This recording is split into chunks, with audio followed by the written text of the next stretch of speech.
अस्सलाम वालेकुम जी, सुबह सवेरे पाकिस्तान में बहुत बहुत खुशामदीद। मैं हूँ शिफा यूसुफ से और मैं हूँ वैस मंगल वाला। मेरी तरफ से भी आप सबको अस्सलाम वालेकुम। खुदा का शुक्र है कि उसने हमें आज की सुबह देखना नसीब फरमाई। और आज की सुबह बड़ी ख़ास तारीख है आज भाई। क्या हुआ, ऐसे क्या देख रही हैं आप? बताएं बताएं। कौन सी तारीख है आज बताएं? 28 कौन से फरवरी? 28 फरवरी। इतनी अहम तारीख है ये, आपको इसका पता ही नहीं है कुछ? अच्छा, तो इसलिए मैं आपकी तरफ फौरन कि मैं अपना इल्म और उसके मोती बिखेरना शुरू करूं। वाह वाह वाह। अरे यू इलिटरेट पीपल्स, मैं आपको बताता हूँ क्या है 28 फरवरी क्यों अहम होती है, उसके बारे में मैंने सोचा कि आज आपको आगाज़ में बताऊँ। 28 फरवरी इसलिए अहम होती है कि फरवरी वो महीना है कि जिसमें सबसे कम दिन होते हैं। ठीक है जी, 28 ये तो पता ही नहीं था हमें। अल्लाह, अगर ये चीज़ ना पता चलती तो हमारा इस कौम का क्या होता। बता रहा हूँ ना, आगे बता। अच्छा। देखिए, जनवरी की जो तनख्वाह मिलती है उसको खर्च करने के लिए आपके पास सिर्फ 28 दिन होते हैं। ये कितना बड़ा फ़ायदा है। हाँ, और कितना एक और फायदा है। हाँ। उस खर्चे में आप 2 दिन कम कर लें जी, तो वरना तो 2 दिन की एक्स्ट्रा आप पेमेंट्स वगैरह करते, खाना सौदा बिजली हर चीज़, तो वो भी 2 दिन कम हो गए, तो 2 दिन की बचत भी हो गई। मार्च की तनख्वाह जो है वो जल्दी आ जाती है, ज़ाहिर 28 दिन के बाद आ जाती है तनख्वाह। सही है। खुशी की खबर है पाकिस्तानियों, खुशी मनाओ, आज 28 फरवरी है। दूसरी चीज़ क्या है? असल जो चीज़ मैं बताना चाह रहा था, इल्म की बात, मुद्दे पे आए, मुद्दे पे पर आ रहा हूँ मैं। वो ये है कि 28 दिन क्यों होते हैं फरवरी में, ये है असल सवाल। बाकी जो महीने हैं क्यों उसमें 30 दिन होते हैं और 31 दिन होते हैं, और फरवरी में ही क्यों 28 दिन होते हैं? बताएं। उसकी वजह ये है कि बेसिकली ये रोमन कैलेंडर सिस्टम है। ठीक है। अच्छा, रोमन्स जो है बुनियादी तौर पर उनका जो पहले जो कैलेंडर था, जो उनके दूसरे बादशाह नुमा थे, उन नुमा साहब ने जब कैलेंडर बनवाया था तो वो था 355 दिनों का। सही है। और उसमें थे 10 दिन, 10 महीने, 10 महीने थे। फिर उसके बाद इन्होंने जो है वो उस कैलेंडर को बढ़ाया और जनवरी और फरवरी ये 2 महीने उन्होंने ऐड किए। ठीक है जी। अच्छा, अब क्या हुआ कि मार्च से दिसंबर तक था पहले ये कैलेंडर। ठीक है। अब ये 355 दिन का जो कैलेंडर था, जब ये कैलेंडर चलता था तो कुछ साल तक तो ये कैलेंडर बिल्कुल सही चला। फिर उसके बाद हुआ ये कि जो मौसम थे और जो महीने थे उनमें गड़बड़ होना शुरू हो गई, प्रॉब्लम आ गई। मतलब जनवरी के महीने में थोड़ी गर्मी आना शुरू हो गई। अब इससे फसलों पर असर अंदाज हुआ, मामला खराब हुआ। क्योंकि लोगों की काश्त में मसला शुरू हुए। उन्होंने कहा यार ये तो कुछ गड़बड़ हो रही है। सही है। उसके बाद आया जी वो जूलियस सीजर। ठीक है। जूलियस सीजर को जानती है ना? बिल्कुल बिल्कुल। जूलियस सीजर, वही यूट्यूब ब्रूटस वाला। बिल्कुल सही। जिसको सेनेट में एक्चुअली सीजर ज्यादा मशहूर शायद ब्रूटस से हुआ, धोखा ना खाता तो इतना फेमस ना होता। जिसको कत्ल किया था उसमें सेनेट में कत्ल किया गया था अपने ही साथियों ने। और आखिरी छोरा जो घूमपा वो तो फिर घूमपा जी ब्रूटस भाई ने, ब्रूट ने। और बस फिर उसके बाद तो लोगों का दोस्ती से एतबार ही उठ गया। तो जूलियस सीजर ने फिर ये पूरी रिफॉर्म्स करवाई, 365 दिन का कैलेंडर बनवाया। अब चूंकि रोमन्स जो है वो फरवरी में अपने जो मुर्दा लोग थे उनके हवाले से कुछ दुआएं वगैरह करते थे और इस महीने को वो मनहूस समझते थे। सही है। तो उन्होंने कहा इसके दिन कम कर दो, कम करो और 28 दिन डालो। 28 की भी वजह क्या है कि जो इवन नंबर्स थे उनको वो कहते थे ये मनहूस नंबर्स हैं, ऑड नंबर्स को वो कहते थे कि ये अच्छे नंबर्स हैं। तो फिर वो ऑड नंबर में ऑड नंबर अच्छे होते हैं ना, तो उन्होंने कहा कि भाई मनहूस महीना है इसके 28 कर दो, चलो। ये किया 27 कर उससे कैलेंडर में सारी गड़बड़ हो रही थी। अच्छा, कैलकुलेशन करके उन्होंने ये फैसला किया। काम बड़ा किया उन्होंने, मगर ये जूलियस सीजर ने फिर 365 दिन करवाए और 28 फरवरी करवाया। आज हम सिर्फ 10 महीने काम करते और उसके बाद सुकून करते। उसके बाद बाकी 2 महीने जो होते हैं उसमें छुट्टी करते। नहीं, 2 महीने तो होते ही नहीं ना। अच्छा, होते ही नहीं, मैं समझा जून जुलाई में छुट्टी भी होती है। नहीं, वो तो होती। सिर्फ फिर उसके हिसाब से हो जाते सिर्फ 8 महीने का काम और 2 महीने की छुट्टियां। वाह वाह वाह। सीजर ने तबाह कर दिया, बिल्कुल बर्बाद कर दिया। बर्बाद ना करें, हम अपनी जगह पर जाते हैं। और हम प्रोग्राम का बाकायदा आगाज करेंगे। हो गया आगाज या अभी आगाज करेंगे? आगाज हो गया, मैंने इतनी बड़ी तकरीर कर दी, जूलियस सीजर सुना दिया। अच्छा। मतलब आप ऐसे ये कहना चाह रहे हैं कि तकरीर जब मेरी होगी तो प्रोग्राम का आगाज होगा? और क्या, तकरीरें ही तो हैं असल में आजकल जो हो रही हैं सारी।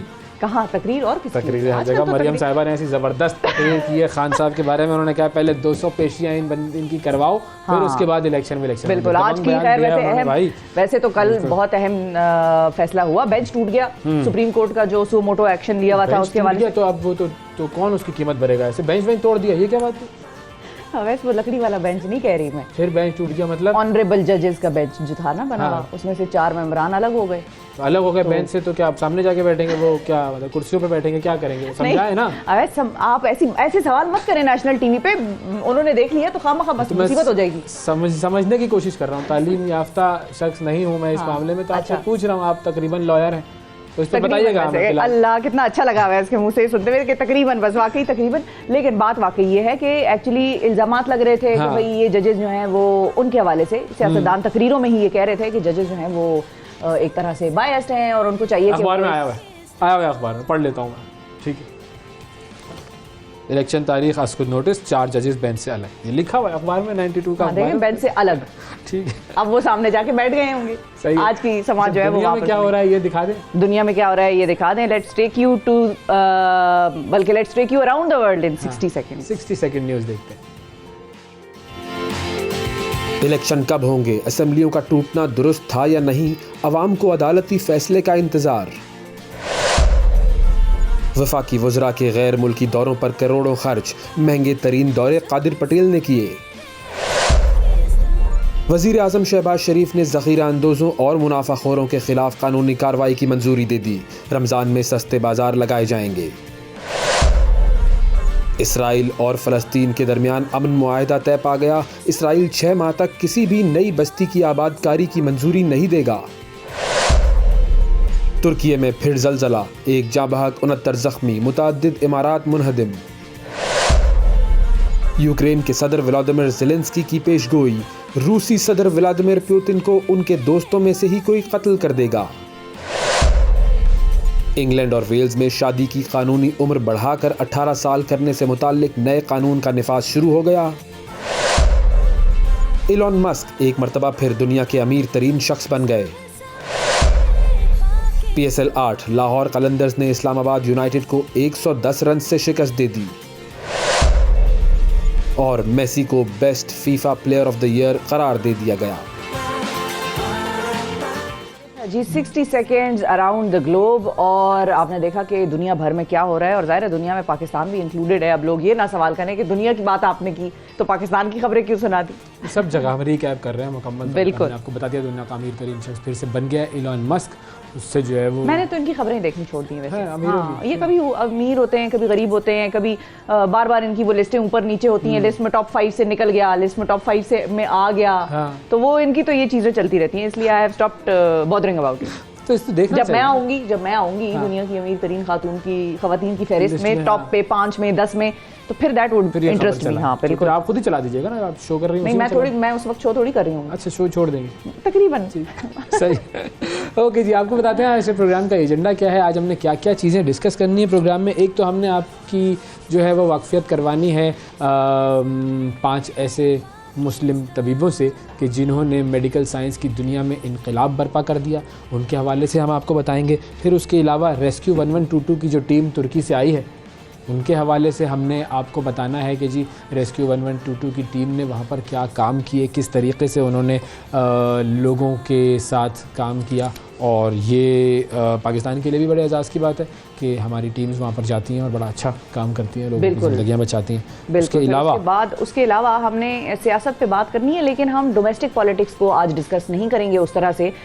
इतना कुछ हो रहा है इस मुल्क में, कहीं आप नज़र रखें तो कोर्ट्स में बहुत कुछ हो रहा है, फिर जी मईशत में बहुत कुछ हो रहा है, फिर सियासत में बहुत कुछ हो रहा है। हमने सोचा हम आज पाकिस्तान के अंदरूनी हालात की बात करेंगे ही, हम बात करेंगे जो कल का दिन गुजरा उसके हवाले से, और ख़ास तौर पर जो भारत और पाकिस्तान के रिलेशनशिप में अब ये जो एक मोड़ चल रहा है, जो ना नरमी में बदल रहा है, ना गर्मी में बदल रहा है, ना सर्दी में बदल रहा है, अब ये मोड़ कितना लंबा है और इससे दोनों ममालिक को क्या फ़ायदे हैं, क्या नुकसानात हैं, इसके हवाले से हम ज़रा आज एक एक्सपर्ट ओपिनियन जानने की कोशिश करेंगे। अच्छा, फिर हमने जो है वो गोश्त स्कूल्स के हवाले से भी बात करनी है कि पाकिस्तान में गोश्त स्कूल्स कितने ज़्यादा हैं, और आपकी हम ज़रा दौरा करवाएंगे एक तरीके से गोश्त स्कूल का, और आपको बताएंगे कि गोश्त स्कूल होता क्या है और कितना ज़्यादा नुकसानदेह होता है ये मुल्क के लिए, मुल्क के बच्चों के लिए, तालीम के लिए। तो गोश्त स्कूल का एजेंडा डिस्कस करना है, और फिर एक ख़ास मेहमान से मुलाकात करवानी है, परवीन सईद साहिबा जी। अब ये खातून कौन है और ये क्या करती हैं, इसके लिए तो आपको हमारा प्रोग्राम देखना पड़ेगा आखिर तक। और ये हम चीज़ रिवील नहीं करेंगे, सिर्फ हम नाम बता रहे हैं आपको। बहुत सारे लोग जाकर अगर गूगल करेंगे तो इनकी बाकायदा तौर पर एक बड़ी इंप्रेसिव प्रोफाइल जो है आपको गूगल पे मिलेगी। बिल्कुल, तो otherwise you have to wait and see. ठीक है, और अब हम चलेंगे जी मौसम की तरफ। आपको हम बताएंगे कि पाकिस्तान के मुख्तलिफ शहरों में मौसम कैसा रहेगा, और फिर उसके बाद जब मौसम के बाद जब हम वापस आएंगे तो आज एक बड़ी ख़ास शख्सियत की सालगिरह भी है, और वो है जी एदी साहब। और आज 28 फरवरी 1928 में भारत का जो इलाका है जूनागढ़, वहाँ पर पैदा होने वाले जनाब अब्दुल सत्तार एदी साहब, उनकी जो फलाही खिदमात है, दुनिया उनकी मोतरफ़ है। 11 साल की उम्र में उनकी वालिदा को फालिज हुआ था तो उन्होंने ख़ुद को माँ की खिदमत के लिए वक्फ़ कर दिया, और शायद यूँ कहिए कि इसी खिदमत के बदले फिर खुदा ने उन्हें बड़े कामों के लिए मुंतखब किया। सारी दुनिया की, सारी इंसानियत की खिदमत के लिए फिर अल्लाह ताला ने उन्हें चुन लिया था, जनाब अब्दुल सत्तार एदी साहब को। बिल्कुल, पाकिस्तान जब मार्ज़ वजूद में आया तो उसके 6 दिन बाद वो हिजरत करके कराची आ गए। शुरू में वो रात को शादियों पर बर्तन धोते थे, ये बहुत कम लोगों को पता है। अच्छा, दिन में दूध बेचते थे और अखबार फरोख्त करते थे। फिर उन्होंने कराची के इलाके मीठा दर, बिल्कुल। अच्छा, 2 इलाके हैं बुनियादी तौर पर, एक है खारा दर और एक है मीठा दर। तो ये दोनों जो है समुद्र के करीब के इलाके हैं और ओल्ड सिटी कराची का जो एरिया कहलाया जाता है। बिल्कुल, तो मीठा दर में एक छोटे से कमरे में डिस्पेंसरी कायम की पहले इन्होंने। उन्हें इंसानियत की हकीकी खिदमत करने का मौका 1957 में मिला, जब चीन से एशियन फ्लू की जो वबा है वो दुनिया में फैली, और इस वबा के दौरान वो अपनी ज़ात को बिल्कुल भुला बैठे और दिन रात मरीज़ों की जान बचाने के लिए तगुदो करते रहे। अच्छा, उसके बाद फिर उन्होंने पूरी ज़िंदगी, मतलब यूँ कहिए कि अपने आप को उन्होंने वक्फ़ कर दिया दूसरों की खिदमत के लिए।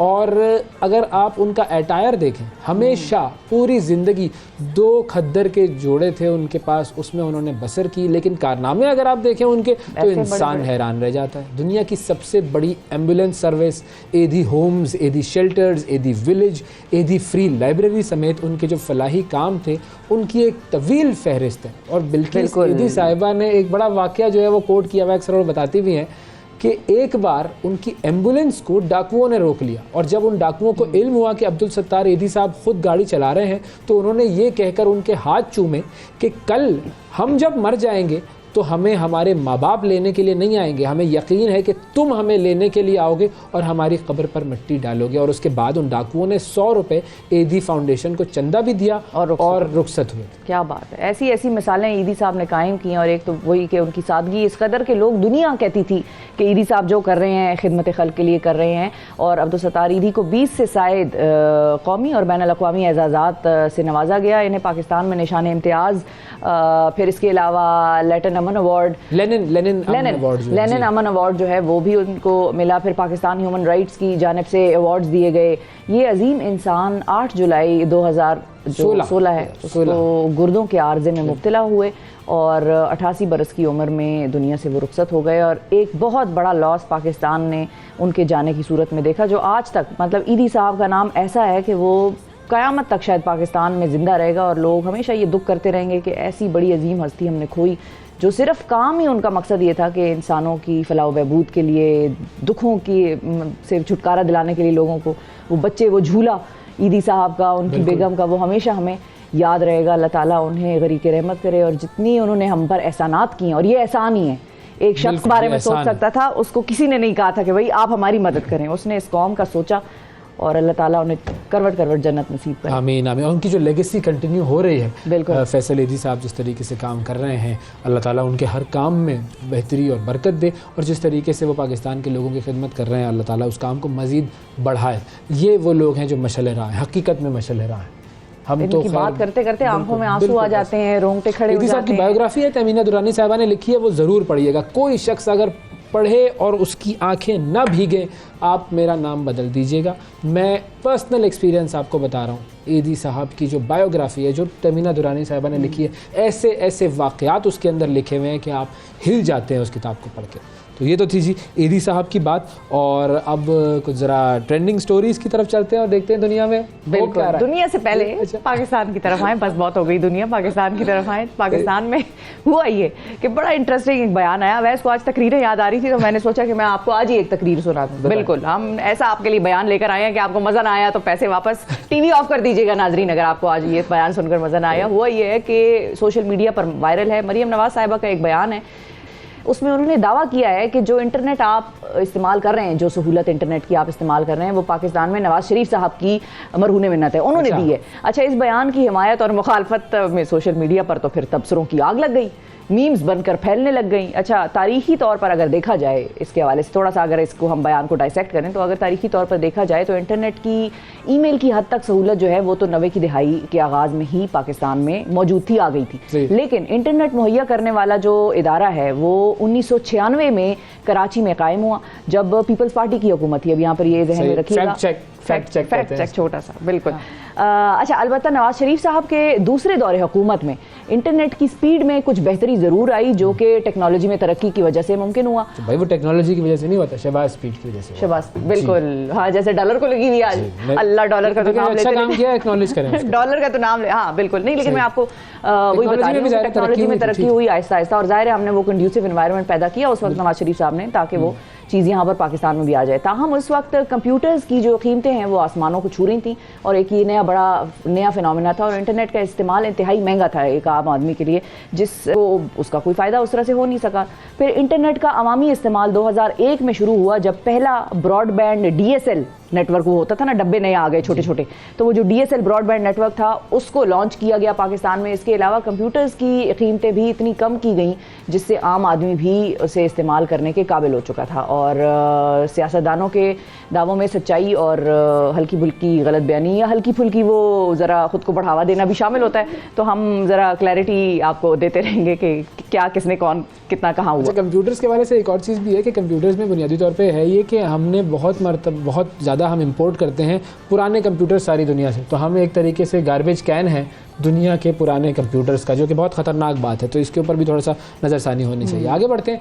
अच्छा जी, तुर्की की हवाले से बात करते हैं। बाज़ औक़ात मुसीबतें जो हैं बड़ी ताकतवर होती हैं, लेकिन इंसानियत के लिए जज्बा जो है वो उससे भी ज़्यादा ताकतवर होता है, और इसी जज्बे का शानदार इजहार टर्किश सुपर लीग है उसके एक मैच के दौरान देखा गया था। टर्किश सुपर लीग का एक फ़ुटबॉल मैच हो रहा था, बेसिकटास और अंतालियास्पोर के दरमियान खेला जा रहा था, और मैच शुरू होने के 4 मिनट 17 सेकंड पर अचानक उस मैच को रोका गया। अब ये वही वक्त है कि जब तुर्की और शाम में पहला जल्जला आया था, सुबह के 4:17 पर ये जल्जला आया था तुर्की और शाम में। तो मैच रोकते ही शायकीन ने ग्राउंड में खिलौने फेंकना शुरू कर दिए, स्टफ़ टॉयज़ फेंकना शुरू कर दिए, और थोड़ी ही देर में खेल का जो मैदान था वो खिलौनों से भर गया, और ये तमाम खिलौने तुर्की और शाम के उन बच्चों में बांटे जाएंगे जो कि ज़लज़ले से मुतासिर हुए हैं। मैच खेलने वाले खिलाड़ी ने इस मौके पर यह कहा था कि कुछ चीज़ें फ़ुटबॉल से ज़्यादा अहम होती हैं, और हम मिलकर इन ज़ख्मों को भरेंगे, और जो भी सारे ज़ख्म जो तुर्की पर और शाम पर ज़लज़ले की वजह से आए हैं, हम मिलकर इनको भरेंगे। और 50,000 से ज़ायद लोग जो हैं वो जाँ भाग हुए इस ज़लज़ले में। 1,60,000 से ज़ायद जो बिल्डिंग्स हैं उनको नुकसान पहुँचा। तो ये जो मामला है इसके पर आप देखें कितना खूबसूरत ये मुज़ाहरा है एक तरीके से, कि सब लोग मिलकर बच्चों के लिए खिलौने दे रहे हैं और पूरा ग्राउंड भर जाता है। This is amazing. मुझे तो बहुत एक जिसको आप कहते हैं ना ओवरवेलमिंग कैफियत होती है जब आप ये वीडियो देखते हैं। ज़बरदस्त जेस्चर है, बिल्कुल ज़बरदस्त जेस्चर। दुनिया की तवज्जो जो है वो उन्होंने इस जगह पर मुरकूज़ कर ली, बिल्कुल, और अपना मैसेज बता दिया कि बच्चों के लिए है ये हमारा सिलसिला सारा। अच्छा, इसके अलावा जो है जेम्स बॉन्ड के हवाले से एक बड़ी ख़ास खबर आई। जेम्स बॉन्ड के हवाले से खबर है जी, बिल्कुल। जेम्स बॉन्ड सीरीज़ हॉलीवुड की मशहूर तरीन फिल्मों की सीरीज़ है। अब बड़ी गैर मामूली उसको मकबूलियत हासिल हुई। आइन फ्लेमिंग के लिखे हुए ये नॉवेल्स हैं, वो नॉवेल्स थे उनको इन्होंने कन्वर्ट किया फिल्म्स के अंदर, और जेम्स बॉन्ड की फिल्मों से सब जो है वो वाकिफ़ हैं। अच्छा, अब नस्ली इम्तियाज़ात के इल्ज़ामात की जद में आए हैं ये नॉवेल्स, और उनकी वजह से उसमें से मुतनाज़िया मवाद जो है वो निकाल के उसको दोबारा शाया किया जाएगा। इन फिल्मिंग पब्लिकेशंस ने तमाम क़ारीन से कहा कि नॉवेल्स में मौजूद जो हसास मवाद है उसकी निशानदेही करें। ढेर सारे एतराज़ात सामने आए।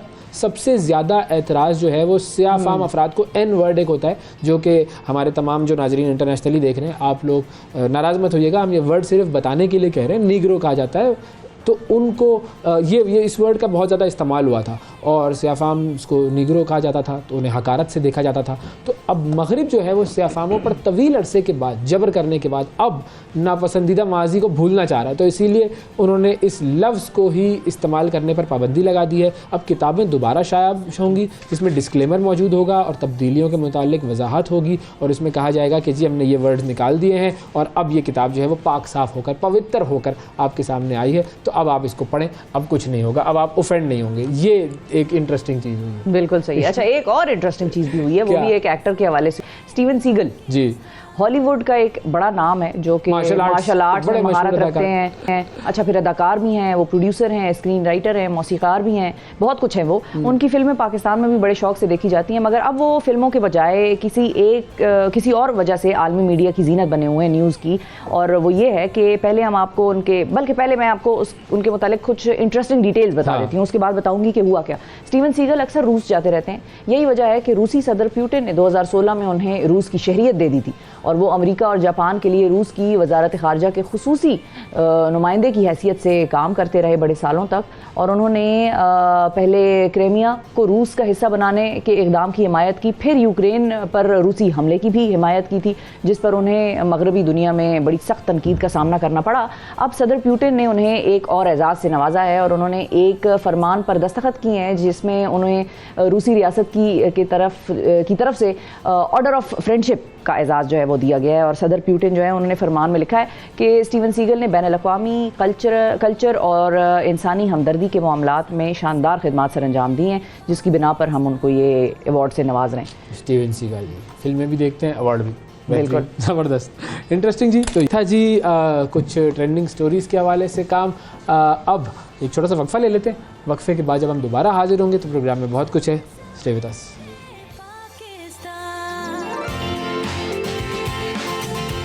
सुबह सवेरे पाकिस्तान, सुबह सवेरे पाकिस्तान, सुबह सवेरे पाकिस्तान।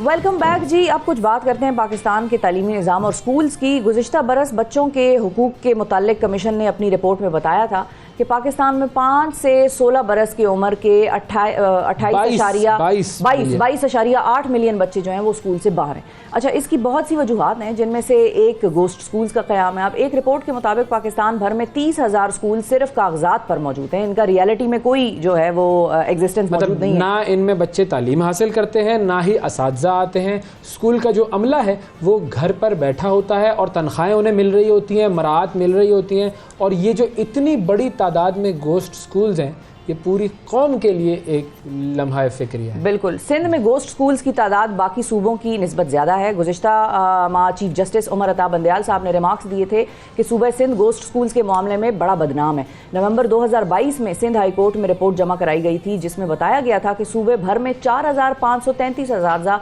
अपनी ड्यूटीज़ पर नहीं जाते और यही वजह है कि हम जनूबी एशिया के दीगर ममालिक से शरह ख़वानदगी में इंतहाई पीछे हैं। अच्छा, अब गोश्त स्कूल्स कैसे होते हैं, क्या होते हैं, इनके हवाले से हमने सोचा कि ज़रा मुख्तलिफ हमारे जो नुमाइंदे हैं, हमारे टीम जो है मुख्तलिफ शहरों में जो मौजूद हैं, उनसे हम बात करें। नौशेर फ़िरोज़ से ज़फ़रुल हक साहब मौजूद हैं, उनसे हम बात करते हैं, हमारे नुमाइंदे, और वो हमें बताएंगे जी कि वहाँ पर गोश्त स्कूल की क्या सूरत हाल है। जी जनाब ज़फ़र साहब, बताइए क्या सूरत हाल है गोश्त स्कूल्स की नौशेर फ़िरोज़ में? ज़िला नौशेर फ़िरोज़ के गांव रत्तो खान नाज में सालों से स्कूल जो है वो बंद है, जिसकी वजह से बच्चों की जो तालीम है वो मुतासर हो रही है। 250 से ज़ायद जो बच्चे हैं वो तालीम जैसे ज़ेवर से महरूम हो रहे हैं, जिसकी वजह से इलाका मक्कीनों को जो है इंतहाई मुश्किलात का सामना भी करना पड़ रहा है। एक तरफ सिंध हुकूमत की जानिब से दावे किए जा रहे हैं और 50,000 से ज़्यादा जो टीचर्स हैं वो भी भर्ती किए गए हैं, मगर अभी तक इस स्कूल से जो है टीचर मुकर्रर नहीं किया जा रहा है। हमारे साथ एक के देहाती मौजूद है, उससे इस हवाले से मालूम करेंगे कि इस हवाले से उसका क्या कहना है। जी अस्सलाम वालेकुम। जी हम रत्तो खान गांव में रहते हैं और हमारा स्कूल जो है वो कई सालों से ऐसे वीरान पड़ा हुआ है, कोई टीचर आने के लिए राज़ी नहीं है।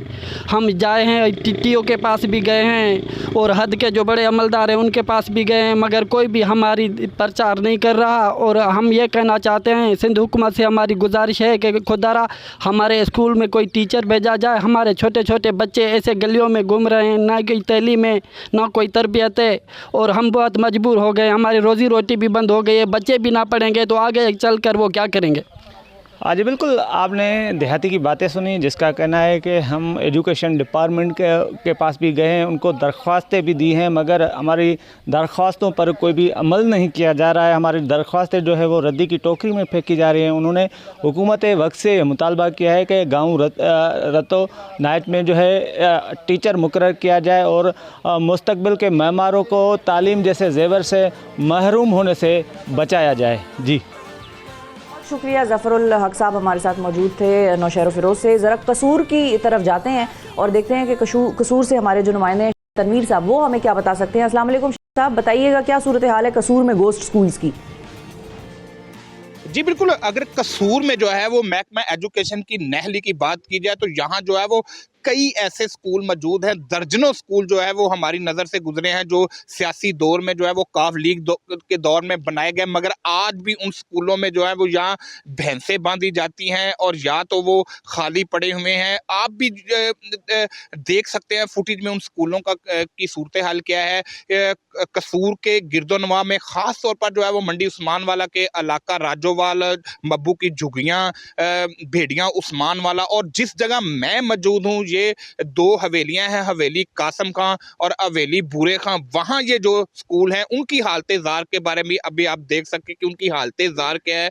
यहाँ जो है वो पीछे भैंसें बांधी गई हैं। क्यों बांधी गई हैं? कि लोग परेशान हैं। लोगों को कहना है कि हम अपने बच्चों को पढ़ाना चाहते हैं, हमारे बच्चे जो है वो दूर दराज के स्कूलों में पैदल जाते हैं, रिक्शों के किराए बढ़ते हैं इस महंगाई के दौर में। उनका कहना है कि हमने दरख्वास्तें दी है मगर एजुकेशन वालों ने आज तक हमारी बात नहीं सुनी। उनके कानों पर जूं तक नहीं रेंगी कि वो इन स्कूलों पर जो है वो तवज्जो दें, इन्हें फंक्शनल करें। मेरे साथ गांव के कुछ अफराद मौजूद हैं, हम उनसे जानते हैं वो क्या कहेंगे और उनका दिल की आवाज़ क्या है और वो चाहते क्या हैं। जी सर, हमारे दिल की आवाज़ ये है कि हमारे स्कूल फंक्शनल हो, ये चले ताकि हमारे बच्चों को हर किस्म की सहूलत मैसर हो यहाँ पर। और दूर दूर सर रक्शों पर बैठ के जाते हैं, हम रक्शों का किराया अफोर्ड करें या कि बच्चों की तालीम अफोर्ड करें।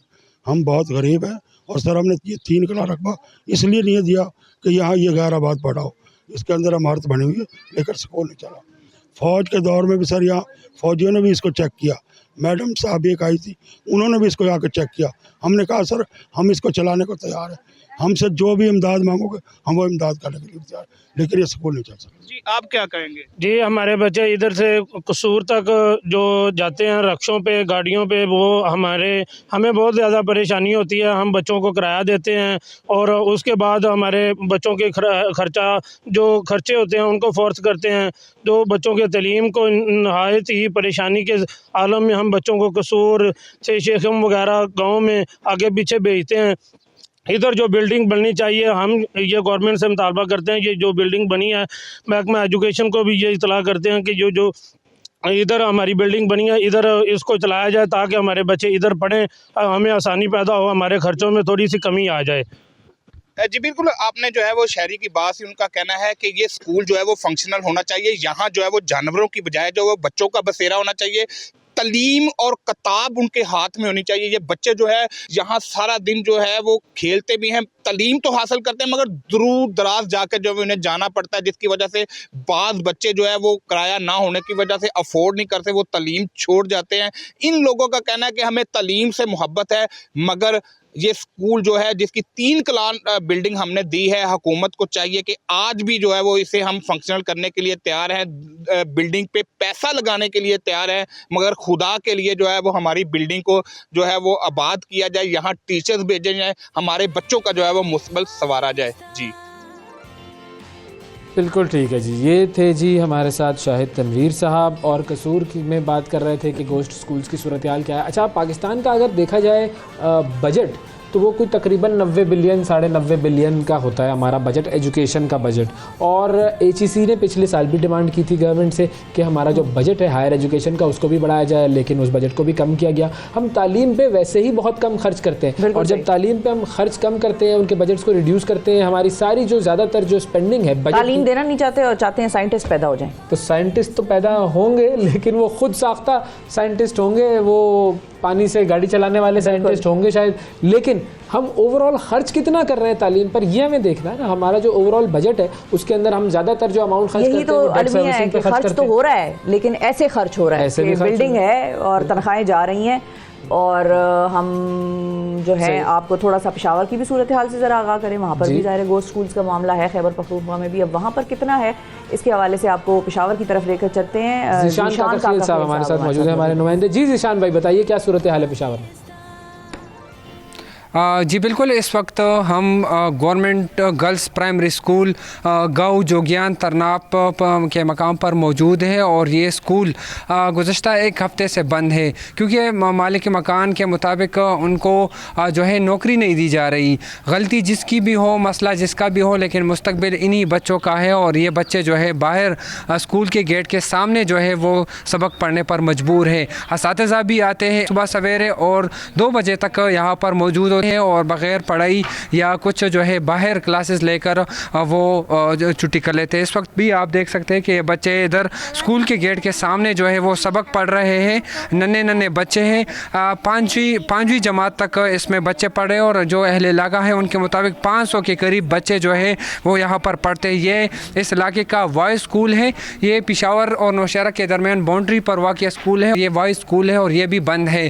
अहले इलाका ने मुतालबा किया है कि हुकूमत को चाहिए कि वो इस स्कूल को खोलने के लिए इक़दाम करे ताकि इस बच्चों का मुस्तकबिल तारीख होने से बच जाए। तकरीबन 1 हफ़्ता हो गया है कि ये स्कूल बंद है, इसको ताले लगा दी गई है और ये बच्चे या तो छुट्टी कर लेते हैं और या स्कूल के गेट के सामने जो है वो अपना तालीमी जो सिलसिला है वो जारी रखे हुए है। जो फ़ीमेल असातिज़ा है वो भी यहाँ पर पूरा दिन बैठी रहती है और छुट्टी के वक्त वो घर चली जाती है। जी ठीक है जी, बहुत शुक्रिया ज़ीशान साहब, आपने वक्त निकाला प्रोग्राम के लिए। और ये थी जी गोस्ट स्कूल्स के हवाले से हमारी कुछ खुसूसी सेगमेंट, और कोशिश करते हैं कि लाते रहेंगे इस किस्म के इश्यूज़ आपके लिए। अब ज़रा चलते हैं उस सेगमेंट की तरफ जिसके हवाले से हमने आपको प्रोग्राम के एजेंडा में बताया था कि पाक भारत जो एक हमेशा से कोल्ड वॉर कह लें उसको, या हमेशा से एक अजीब सी कैफियत में रहे हैं। कभी वो दोस्ती की तरफ नहीं जा सके मुकम्मल तौर पर, कभी अमन नहीं हो सका। हालांकि कहते हैं और दोनों तरफ इस चीज़ की रियलाइजेशन है कि आप पड़ोसी नहीं बदल सकते, लेकिन जब पड़ोसी बदल नहीं सकते तो फिर उस पड़ोसी के साथ अच्छे खुश उसलूबी से रह लें। वो इस बात को समझते नहीं है, हमें मजबूरन जो है फिर उनकी पॉलिसी पर आकर एक्ट करना पड़ता है। इसकी मिसाल थी जी 2019 14 फरवरी पुलवामा में फॉल्स फ्लैग ऑपरेशन का एक ड्रामा रचाया गया।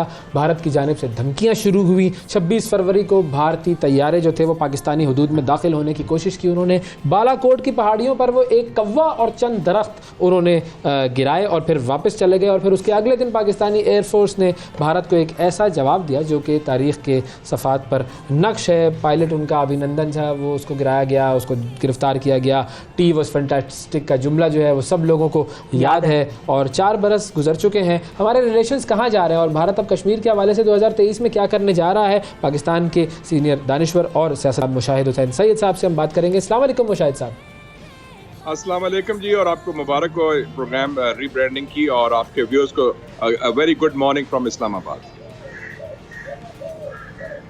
Thank you sir, thank you sir, thank you for your time also. आप यू काइंड इनफ के आपने वक्त निकाला हमारे शो के लिए। सर ज़रा इसको एनालाइज करें अगर हम पाकिस्तान की तरफ से और भारत की तरफ से अगर हम बात करें पाक भारत ताल्लुकात की, तो हमेशा ही कशीदा रहे हैं। कोई वक्त ऐसा हमें याद नहीं है कि जहाँ पर वो समझौता एक्सप्रेस वाला सिलसिला हुआ, उसके बाद फिर हमने देखा कि उसका कैसा अंजाम हुआ, लेकिन उसके बाद भी कोई मतलब खातिर खा तब्दीली हमारे रिलेशनशिप में आई नहीं। Where do you see it going now? ये आपने ठीक कहा कि बाय एंड लार्ज कशीदा रहे, लेकिन कुछ अच्छे वक्त दौर भी आए जब हम गुफ्तगू भी करते थे, कुछ मामूल के ताल्लुकात थे, क्रिकेट, कॉमर्स, कल्चर भी था। इस वक्त चूँकि मोदी हुकूमत है, RSS की हुकूमत है, उनकी एक आइडियोलॉजिकल फॉरेन पॉलिसी है, नज़रियाती फॉरेन पॉलिसी, जिसमें मुस्लिम बैशिंग अपने हिंदुस्तान के अंदर और पाकिस्तान बैशिंग फॉरेन पॉलिसी में। और अभी आपने जिक्र किया बालाकोट का, 4 साल पहले की बात है, बल्कि उसकी अभी एनिवर्सरी भी आई है।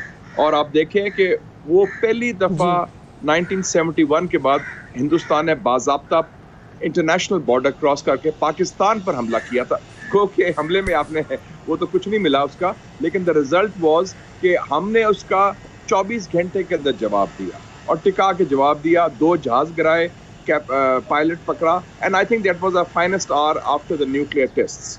तो उस हवाले से हमने शो कर दिया कि हमारे में हिम्मत भी है और सलाहियत भी है इनका मुकाबला करने के लिए। अब हम चाहते हैं, और बल्कि पाकिस्तान में तो कोई कंस्टिट्यूएंसी नहीं जो हिंदुस्तान से कॉन्फ्रंटेशन चाहती है, चाहे मेरे ख्याल में मिलिट्री इस्टेब्लिशमेंट हो या पॉलिटिकल इस्टेब्लिशमेंट हो या पब्लिक ओपिनियन हो, आप जैसे मीडिया के लोग भी। तो उस हवाले से हिंदुस्तान का जो रवैया है बहुत मनफी है। और अभी बात की 2023 में, अब 2023 में हिंदुस्तान मेज़बान है G20 का, जो ग्रुप ऑफ 20 ममालिक हैं डेवलप्ड इकोनॉमीज़ के, थर्ड वर्ल्ड के भी, वेस्ट के, यूरोप के। अब वो कोशिश कर रहा है कि G20 के मेज़बानी को मिसयूज़ करे और कुछ इवेंट्स मकबूजा कश्मीर के अंदर कराए जाए, जो एक डिस्प्यूटेड टेरिटरी है, और एक इंटरनेशनल ऑर्गेनाइजेशन को कंट्रोवर्शियल किया जाए। तो मैं समझता हूँ कि ये भी बड़ी गलत बात है, क्योंकि मकबूजा कश्मीर में तो वो जुल्म ढा रहे हैं, उसका कब्जा किया हुआ है, एनेक्सेशन की है, यूनाइटेड नेशंस रेजोल्यूशंस की वायलेशन की है, और यूएन सेक्रेटरी जनरल ने खुद कहा है, एंटोनियो गुटेरेस ने, कि ये तो एक डिस्प्यूटेड टेरिटरी है। तो इस हवाले से पाकिस्तान को फिर काफ़ी कोशिशें करनी पड़ेंगी। और रिसेंटली खबर भी आई थी, आपने देखा होगा पिछले हफ्ते, कि EU डिसइंफो लैब है जो ब्रसल्स में है, कि हिंदुस्तान का जो इंफॉर्मेशन वॉरफेयर है, प्रोपेगेंडा है, जो झूठ है पाकिस्तान के बारे में, वो काफ़ी वो फैला रहे हैं थ्रू फेक वेबसाइट्स। तो ये ओवरऑल कॉन्टेक्स्ट है, कोई ग्लूमी पिक्चर नहीं, लेकिन मेरे ख्याल में जो मीडिया लेवल पर, पॉलिटिकल लेवल पर, पार्लियामेंट्री लेवल पर हमें बात करनी चाहिए जिस हद तक मुमकिन। सर, हम फॉरेन पॉलिसी में कहाँ यूँ कहिए कि नाकाम हो रहे हैं या कमी है? क्योंकि इंटरनेशनली अगर सारी दुनिया को ये पता है कि EU डिसइंफो लैब्स भी कुछ कह रहा है, सबको पता है कि जी ह्यूमन राइट्स वायलेशंस किस तरीके से हो रही हैं इंडिया में, अक़लियतों के साथ क्या सलूक किया जा रहा है, उसके बावजूद सारी दुनिया भारत के हवाले से, अब फैटफ ने कहा है कि जी वो अब रिव्यू करेंगे इंडिया को, लेकिन ओवरऑल हम देखें तो भारत की पोजीशन हमें लगता नहीं है कि हम कुछ ख़राब कर सकें दुनिया के सामने। नहीं, देखिए ना, हमने कोशिश की ख़राब करने की। अब दो बड़े वाक़या हुए हैं जो आपने अभी बात की, बड़ी इंपॉर्टेंट है। BBC डॉक्यूमेंट्री आई, और BBC ने खुद वो डॉक्यूमेंट्री बनाई जिसमें उन्होंने एक्सपोज किया मोदी ने जिस तरीके से गुजरात में कत्लेआम मुसलमानों का किया, जो मकबूजा कश्मीर में जुल्म ढाए जा रहे हैं, और जो हिंदुस्तान के मुसलमानों के साथ हो रहा है। उससे हम अगर करोड़ों रुपए खर्च भी करते तो इतना इफेक्टिव हिंदुस्तान का जो चेहरा बेनकाब किया है वो BBC ने खुद किया, नंबर 1। नंबर 2, आप देखें कि डावोस जो वर्ल्ड इकोनॉमिक फोरम है वो हर साल होता है जनवरी और फरवरी में, पिछले महीने भी हुआ। उसमें जो सबसे बड़ा अमेरिकन इन्वेस्टर है, बिलियनियर है, उसका नाम है जॉर्ज सोरोस, जो ओपन सोसाइटी इंस्टीट्यूट उनका थिंक टैंक है। उन्होंने अपनी की नोट स्पीच में कहा कि mister Modi's policies are based on hatred towards Muslims. अब देखें ना, ये बात अमेरिका के एक टॉप के investor, who happens to be from the Jewish faith by the way, and that shows कि कितना स्ट्रॉन्ग आवाज उठी है। वो हमारा कोई कारनामा नहीं। तो हमें चाहिए, और मैं recently parliamentary committee on Kashmir पर भी हमारी बात हो रही थी फॉरेन ऑफिस से, कि हमें एक स्ट्रेटजी बनाने की ज़रूरत है on India and occupied Kashmir. कम से कम जो नज़रियात की जंग है, बैटल ऑफ नैरेटिव्स है, ख्यालात की जंग है, बैटल ऑफ आइडियाज़ है। It's all about your narrative, आप कैसे प्रेजेंट करते हैं अपना केस। वो तो हम हक़ाइक़ के साथ, मंतक के साथ, दानिशमंदी के साथ पेश करें।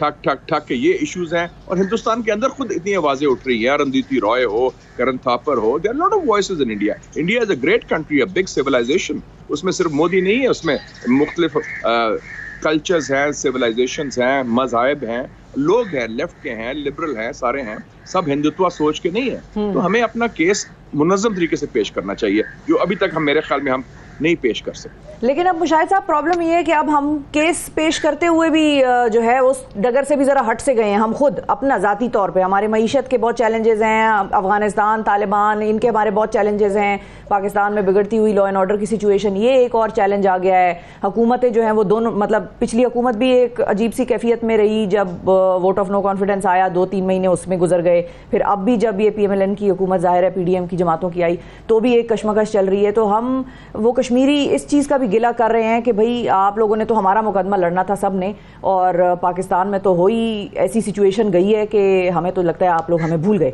तो ये जो एक कैफियत है जो कि अंसर पेश हो रहा है, इसको हम कैसे ज़ाइल करें और कैसे वापस हम कश्मीर के मुकदमे की तरफ आएँ? देखें, जब when I was a student, I was studying in college, 30-35 साल पहले की बात है, उस वक्त भी हमें कहा जाता था कि हम नाजुक मोड़ पर हैं, we are at a very turning point, cross road. हम जिस खित्ते में रहते हैं वो खित्ता हिला हुआ है, उसमें कुछ ना कुछ होता रहता है, that we continue. that life has to go on because we live in a very dangerous and difficult part of the world जहाँ turbulence है, turmoil है, transformation है.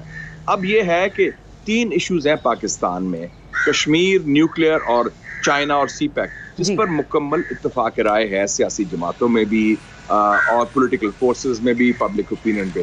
तो इसमें कोई पैसा खर्च नहीं होता. It's a battle of ideas, battle of your mind. और हिम्मत की बात है, इट्स अ विल और विजन की बात है.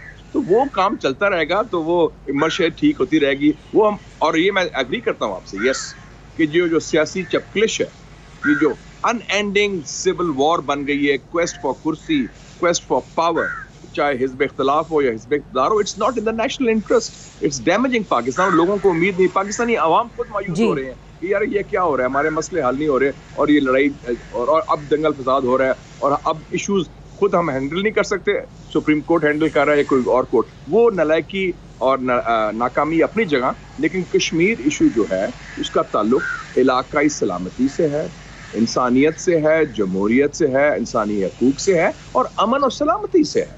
तो इंडिया और Pakistan are nuclear neighbours and they have to live in peace with peaceful coexistence. तो हमें मेरे ख्याल में एक स्ट्रेटजी बना के आउटरीच करनी चाहिए. हिंदुस्तान से जिस हालत है डायलॉग रिज्यूम करें, गुफ्तगू रिज्यूम करें. चाहे मैं जब जर्नलिस्ट था तो I started the first India Pakistan track 2 dialogue among the media. तो क्यों नहीं गुफ्तगू हो सकती है? ऐसी बात है. वो ताल्लुकात अपनी जगह है और उससे फर्क पड़ा, पब्लिक ओपिनियन बना और इंडिया में एक पीस कंस्टिट्यूंसी बनी जो पाकिस्तान के खैर खा है. तो ऐसी कोई बात नहीं. It's not black and white और कट एंड ड्राइड. थोड़ी सी आउट ऑफ बॉक्स सोचें. और आखिर में जाते जाते एक चीज ये भी बताइएगा कि वो टेक्नोक्रेट सेटअप की कुछ बातें चल रही हैं, कुछ खबरें आ रही हैं हवा में, और टेक्नोक्रेट सेटअप के हवाले से ये भी सुनने में आ रहा है कि आप वजीर आजम बनाए जाएंगे. अब इस तरह की खबरों में कितनी सदाकत है, ये भी थोड़ा सा कुछ ब्रेकिंग न्यूज ही देते सर आते आते. मुबारकबाद दी हमें, हम आपको दे दें मुबारकबाद. That's very kind of you. लेकिन जो इस वक्त लोग वजीर है या वज़ीर आज़म रहे हैं पाकिस्तान में, वो सारे या तो वज़ीर आज़म ख़त्म होने के बाद जेल में गए हैं या उनको मुल्क से निकाला गया है. तो अल्लाह खैर करे, इज़्ज़त रखें आप.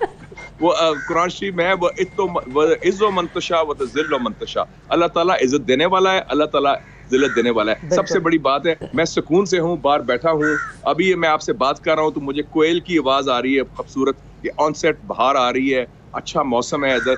मैं आराम से बैठा हूँ और जो बात है, मैं आज़ाद बंदा हूँ, एक आज़ाद मुल्क का, आज़ादी से बात भी करता हूँ. आपसे गुफ्तगू भी अच्छी हो रही है. तो मेरे ख्याल में आप मेरे अगर खैर खा हैं तो हमारी इज्जत में बस इजाफा करें और सच बोलने की हिम्मत दें. बस that is more than enough. बाकी अल्लाह ताला का फजल है. I am a very contented person. देख, पाकिस्तान का ख्याल रखें. It's about Pakistan, it's not about sir. Intellectuals की पाकिस्तान को जरूरत है, पाकिस्तान के हाईएस्ट ऑफिसेज में, and you are one of them. और ये आप प्रोग्राम पे बैठे हैं इसलिए नहीं हम कह रहे हैं, हम अदरवाइज भी वी बिलीव इन दिस. और अगर आप वजीर आजम होंगे, ऑनेस्टली ये हमारी खैरखाही में जाएगा, ये कोई हमारे नुकसान में नहीं होगा. तो वी वुड लाइक दैट. ये बात ठीक है कि लास्ट 30-40 इयर्स में पब्लिक लाइफ में कोई जर्नलिस्ट और पॉलिटिशियन एक कभी इल्जाम भी नहीं लगा. बेदाग एक बैकग्राउंड है, तो अल्लाह का फजल है. तो God is kind to me. तो I am very contented person. Allah ताला का शुक्र अदा करते हैं. बस पाकिस्तान को स्ट्रांग करें. It's about Pakistan. कोई सदाकत है इसमें किसी किस्म की? जी, टेक्नोक्रेट सेटअप वाली बात में भी कोई सदाकत है किसी किस्म की? बात ये है कि ये जो अनएंडिंग चपकलिश चल रही है, पॉलिटिकल पोलराइजेशन, ये स्टेटस को होल्ड नहीं कर सकता. फिर एनीथिंग कैन हैपन. फिर कल को कोई टेक्नोक्रेट सेटअप भी आ सकता है, कोई नेशनल गवर्नमेंट भी आ सकती है, कोई और ऑप्शन भी हो सकता है. हमारे यहाँ तो 93 में आपको पता है जब इतनी चपकलिश हुई थी, there was a soft coup. Everybody was sacked. Prime Minister, President, 4 governors. आपकी जिंदगी में, हमारी जिंदगी में सब कुछ हुआ है. तो ये कोई अनोखी बात नहीं. अगर हम ये काम चलता रहेगा तो आप तो बहुत कुछ हो सकता है. बहुत शुक्रिया अदा करेंगे मुशाहिद हुसैन साहब, हमारे साथ मौजूद थे. सर वक्त की किल्लत, इसीलिए हम चाहेंगे कि आपसे हम रुखसत लें. बहुत शुक्रिया आपका, वक्त दिया आपने. नाज़रीन, वक्फा लेते हैं, वक्फे के बाद दोबारा हाजिर होंगे. सुबह सवेरे पाकिस्तान, सुबह सवेरे पाकिस्तान, सुबह सवेरे पाकिस्तान.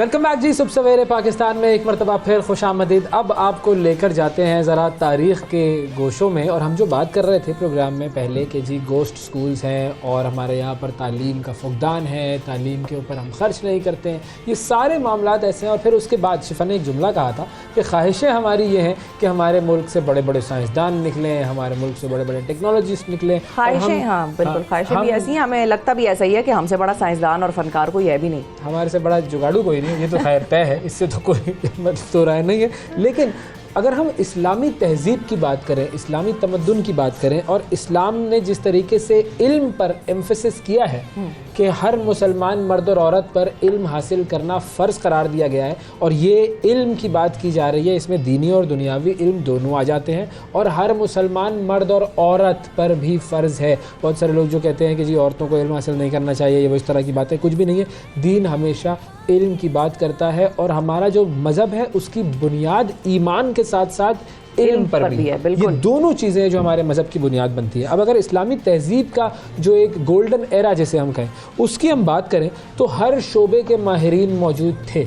हर शोबा, साइंस का हर शोबा, टेक्नोलॉजी का हर शोबा, उसके मुसलमान माहिरीन दुनिया भर में मौजूद थे, और वेस्ट ने उनसे इस्तिफ़ादा हासिल किया। उनके नाम बदल दिए, वेस्ट ने ये किया, एवेसिना कर दिया, और मतलब बहुत कुछ किया है, गड़बड़ वेस्ट ने की है। और वो आज खैर उसके बाद उन्होंने उस गड़बड़ को ओन किया, उसके ऊपर तहकीकात की, और आज वो टेक्नोलॉजी में, फ़न में, तालीम में आगे हैं हमसे। लेकिन अगर हम बात करें तिब के शोबे की, तो आज हम आपको बताते हैं तिब के शोबे के हवाले से 5 ऐसे बड़े नाम हैं जिन्होंने मेडिकल साइंस की दुनिया में इनकलाब बर्पा कर दिया। और अगर उनका काम ना होता तो आज मेडिकल साइंस जिस जगह पर पहुंची है, मेडिकल साइंस उस जगह पर ना होती। वेस्ट भी इस बात को एक्नॉलेज करता है, हमें बहुत मरतबा इस बात का पता नहीं होता है। तो पहला नाम जिससे हम आपकी वाकफियत करवाना चाहते हैं वो है अबू बकर अल राज़ी का। अबू बकर अल राज़ी जो है वो पैदा हुए थे ईरान में, 9वीं सदी में पैदा हुए थे, और ईरान का शहर है रे, वहाँ पर उनकी पैदाइश हुई थी। 17वीं सदी तक पूरे मगरिब में उनके नाम का डंका बजता था, और मेडिकल साइंस के हवाले से उनको जाना जाता था। और सबसे पहले इन्होंने ही दरियाफ्त किया था कि चेचक और खसरा ये दो जो बीमारियां हैं, ये दो मुख्तलिफ बीमारियां हैं। उससे पहले सारी दुनिया समझती थी कि ये एक ही बीमारी है, लेकिन इस मुसलमान साइंसदान ने आकर दुनिया को बताया कि ये दो अलग अलग बीमारियां हैं। बहुत सारी किताबें उन्होंने लिखी, और मेडिकल का जो शोबे का इंसाइक्लोपीडिया है हावी, उसने गैर मामूली शोहरत हासिल की थी। उनका लिखा हुआ इंसाइक्लोपीडिया था हावी, 935 में उन्होंने वफ़ात पाई थी। तो ये था जिक्र अबू बकर अल राज़ी का। बिल्कुल, अच्छा, इनके बाद फिर हम जरा जिक्र कर लेते हैं अली बिन रिबन अत-तिबरी भी इनको कहा जाता है। बिल्कुल बताएं कुछ कहना चाह रहे हैं। अल-तिबरी जो है वो एक वो भी थे, मुहक्किक भी थे, जिन्होंने तारीख भी लिखी है। तारीख तिबरी बड़ी मशहूर है। बिल्कुल, वो नहीं है, ये अलग है अल-तिबरी, और ये एक अलग अजीम साइंसदान है जिनकी वलादत जो है ये भी ईरान में पैदा हुए। और ईरान एक ज़माने में हब ऑफ नॉलेज कहा जाता था। बगदाद लोग जाते थे, मेडिकल साइंस वाले जो डॉक्टर्स होते थे, वो वहाँ जाकर पहले एक ख़ास किस्म का एग्ज़ाम देते थे। इराक, हाँ, बगदाद और ईरान दोनों इराक और ईरान, तो वहाँ पर जाया करते थे। और उन इलाकों में जाकर वहाँ होता था एक कोई मेडिकल टेस्ट, जिस तरह आजकल ये प्लैब 1 प्लैब 2 इंग्लैंड ने बना लिए ना अपने, तो ये उस ज़माने में वहाँ हुआ करते थे। और जो वो टेस्ट दे देता था, पास कर लेता था, तो वो एक तरह से रिकग्नाइज्ड होता था कि वो मेडिसिन प्रैक्टिस कर सकता है। तो खैर ये इनकी विलादत तो ईरान में हुई, और इलाका जो है वो तिब्रिस्तान, बिल्कुल तिब्रिस्तान इलाका था। 775 ईस्वी में लगभग इनकी विलादत हुई, और इन्होंने 7 जिल्दों पर मुश्तमिल जो है एक ऐसा इंसाइक्लोपीडिया डेवलप किया कि जिसमें तमाम मालूमात, ख़ास तौर पर बीमारियों के हवाले से, उनके इलाज, हर चीज़ दर्ज थी। मतलब उस वक्त जितनी भी बीमारियां थी उन सबको इन्होंने इस इंसाइक्लोपीडिया में जमा कर दिया था। इसकी खास बात ये थी, it was a complete encyclopaedia of the diseases that were known to the mankind at that time. बिल्कुल, और अब इसका नाम सुने जरा आप। नाम है इसका फिरदौस अल हिकमत रखा गया इस इंसाइक्लोपीडिया का नाम। और इनकी कुतब को 21वीं सदी जो है उसमें मगरिब में तर्जुमा किया गया था, 21वीं सदी में। और मगरिब में फिर ज़ाहिर है तर्जुमा हुआ तो उस पर मज़ीद तहकीक हुई, और फिर उनको शोहरत जो है वो एक तरह से और ज़्यादा मिलनी शुरू हुई और फैलती गई यूरोप की तरफ भी। और इनका इंतकाल जो है वो 870 में हुआ। अच्छा तो जी। ये जो तीसरा- है ये सिलसिला तीसरा इनके हवाले से था। नाम जिससे सब वाकिफ हैं वो अली सीना, इब्न सीना इब्न जिन्हें सीना, कहते हैं, जिनको बिल्कुल। मगरिब ने एवेसेना कर एवेसेना दिया। कर दिया। अब एवेसेना किधर, इब्न सीना किधर, उन्होंने कहा ना जी नाम ही बदल दो ना, लोगों को पता ही ना चले एवेसेना कोई अलग आदमी है। हाँ। उसने दुनिया और में बड़े अच्छा कारनामे ऐसा बदलो कि अवल तो किसी को समझ ना हाँ। आए, और अगर समझ आ जाए तो फिर वो कहें हाँ भाई हम इन्होंने इब्न सीना का कोई अपना वर्जन निकाला है, एवेसीना जी। जबान में जरा थोड़ा सा उतार चढ़ाव हो गया। इब्न सीना का ताल्लुक उज़्बेकिस्तान से था, बुखारा में वो पैदा हुए थे 980 में, और उनकी जो कुतुब थी 6 सदियों तक यूरोप के निसाब में वो शामिल रही थी। इतना बड़ा ये शख्स था। और सबसे पहले टीबी और गर्दन तोड़ बुखार के जो मुतअद्दी मर्ज होने की जो दरियाफ्त है वो इन्हीं से वाबस्ता है। इन्होंने उसके ऊपर काम किया था जी। अमराज चश्म के माहिर थे, आई डिजीज़ जिनको हम कहते हैं, उनके माहिर थे इब्न सीना। आँख के मुख्तलिफ हिस्से क्या क्या होते हैं, आँख के अंदर जो बनावट है, रेटिना, वो क्या है, कॉर्निया, ये सारी चीजें वो एक्सप्लेन कर गए। ये सब उन्होंने बताया था। और उन्होंने ही पहली मर्तबा ये बात भी बताई थी कि आसाब की वजह से दर्द और तकलीफ का एहसास पैदा होता है, और 1037 में उनका इंतकाल हुआ था। ये थे जी इब्न सीना, बहुत बड़ा नाम, इनसे सब वाकिफ हैं जी।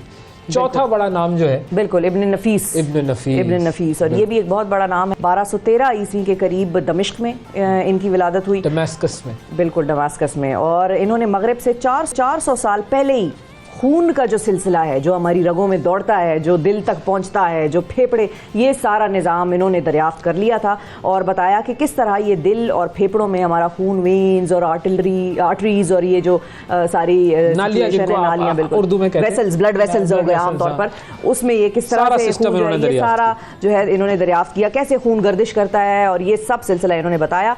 और इन्होंने शाम फी तिब जो है इनके नाम से एक अजीम किताब लिखी है, जो कि लोग आज तक अगर चाहें तो वो पढ़ते हैं। और इब्न नफीस जो है इन्होंने बड़ी किताब है ये, बड़ा जो है वो अच्छी खासी मोटी जिल्द, बिल्कुल। और काहिरा में 1288 में इनकी वफात हुई। बिल्कुल। अच्छा, और एक और नाम जो कि एक और बड़ा अजीम नाम है रिलीजियस सिलसिले के भी हवाले से, जो 12 इमाम जो हैं उनमें भी ये शामिल हैं। बिल्कुल। इमाम अली इब्न मूसा रज़ा, ये पैदा हुए थे जी 766 में, मदीना के करीब पैदा हुए थे मदीना में। और अब्बासी खलीफा जो थे मामून रशीद, उनकी दरख्वास्त पर इन्होंने एक किताब लिखी थी, और उसमें बीमारियों से बचाव और सेहतमंद रहने के तमाम नुस्खे जो हैं वो शामिल किए गए थे। और मामून रशीद ने उस किताब को सोने के पानी से लिखवाया था, इतनी वो आला किताब थी जी। इसको कहते हैं द गोल्डन ट्रीटीज़, और गोल्डन ट्रीटीज़ इसका नाम था। और इसके अंदर भी तमाम बीमारियों के हवाले से डिटेल्स थी, तमाम जो हैं वो उनके इलाज के बारे में डिटेल्स दी गई थी।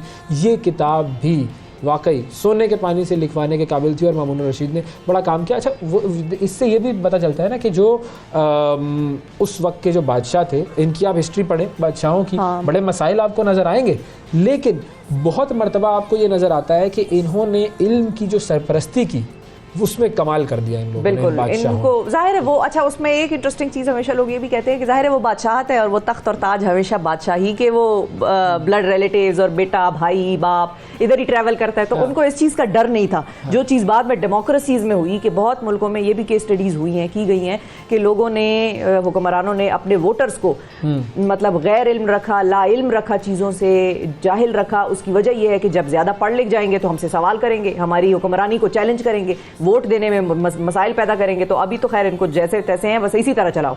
उस ज़माने में चूंकि बादशाहत यूं ही चलती आ रही थी और उसको किसी से थ्रेट नहीं था, तो उन्होंने कहा भाई इल्म से फ़ायदा उठाओ, इसी इल्म से हम मज़ीद दौलत भी कमाएंगे और लोग भी खुश होंगे। अब यहाँ पर ये ना कोई कहते कि शिफा तो सुबह बैठ के बादशाहत को जस्टिफाई कर रही थी। जस्टिफाई क्या कर रही थी? अमेरिका जस्टिफाई करता है बादशाहत को, और क्या अमेरिका ने कर दिया। बादशाहत चल रही है, अमेरिका जस्टिफाई कर रहा है। वैसे मैं आपको एडवाइजर रखूंगी। शाबाश, बिल्कुल। आपके अंदर भी एक अमेरिकी छुपा हुआ है, इसका मतलब ये था, आप समझ नहीं रही है मेरी बात को। अच्छा जी, तो ये तो थे खैर जी ये 5 वो शख्सियात जिनका मेडिकल साइंस की दुनिया में बड़ा नाम है। 5 मुसलमान साइंसदान इन्हें कहें, 5 मुसलमान तबीब इन्हें कहें। और आज जो हम पर इल्ज़ाम लगाया जाता है ना कि मुसलमानों ने क्या किया है, मुसलमानों ने तो इल्म से कुछ किया ही नहीं है, तो ये हम जरा आपके सामने तारीखी हक़ाइक़ लेकर आते रहेंगे और बार बार रियलिटी चेक आपको देते रहेंगे जी। वक्फा लेते हैं, वक्फे के बाद दोबारा हाजिर होंगे। Stay with us.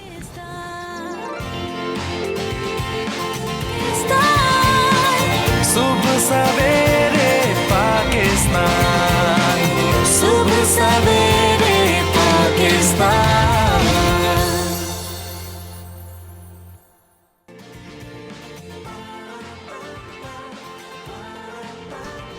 Welcome back जी। सुबह सवेरे पाकिस्तान में एक मरतबा फिर खुशामदीद। पाकिस्तान में बहुत सारे ऐसे लोग हैं जो ऐसा कमाल काम करते हैं कि जब आप उनकी ज़िंदगी के बारे में जानते हैं, पढ़ते हैं या उनसे मुलाकात करते हैं तो आपको लगता है कि वाह, वाकई ये वो लोग हैं कि जो हमारे लिए मशअल राह हैं और हमें इनसे सीखना चाहिए। ऐसी ही एक ख़ातून से हम आज आपकी मुलाकात करवाते हैं।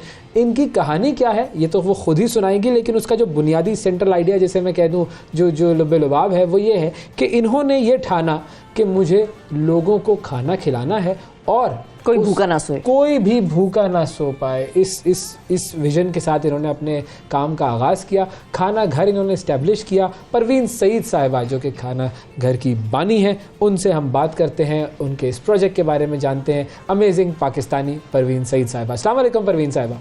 वालेकुम अस्सलाम।